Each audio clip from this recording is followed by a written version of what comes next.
Welcome to Keerthi's world. ఈ రోజు మనం ఇడ్లీ, దోశ, వడ, పొంగల్ ఇలా ఏ టిఫిన్ లోకైనా సూపర్ గా ఉండే ఆల్ ఇన్ వన్ చట్నీని ఎలా ప్రిపేర్ చేసుకోవాలో చూద్దాం. నేను చూపిస్తున్న ఇంగ్రీడియంట్స్ అన్ని తీసుకోవాలి. ఇప్పుడు ఒక కడాయిలో వేరుశెనగ గుళ్ళని వేసుకుని 1 టేబుల్ స్పూన్ ఆయిల్ ని వేసుకోవాలి.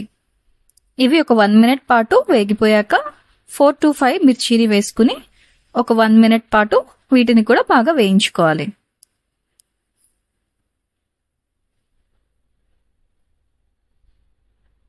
ఇప్పుడు పచ్చి కొబ్బరి ముక్కల్ని అలానే చట్నీ పప్పుని కూడా వేసి ఒక 2 మినిట్స్ పాటు వేయించుకోవాలి.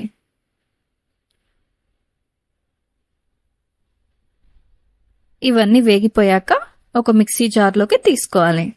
ఇప్పుడు కొంచెం చింతపండు అలానే రుచికి సరిపడినంతగా ఉప్పుని వేసుకుని బాగా మిక్సీ పట్టుకోవాలి.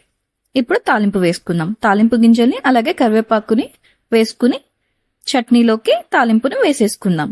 చూసారు కదా ఎంత సింపుల్ గా రెడీ అయిపోయిందో.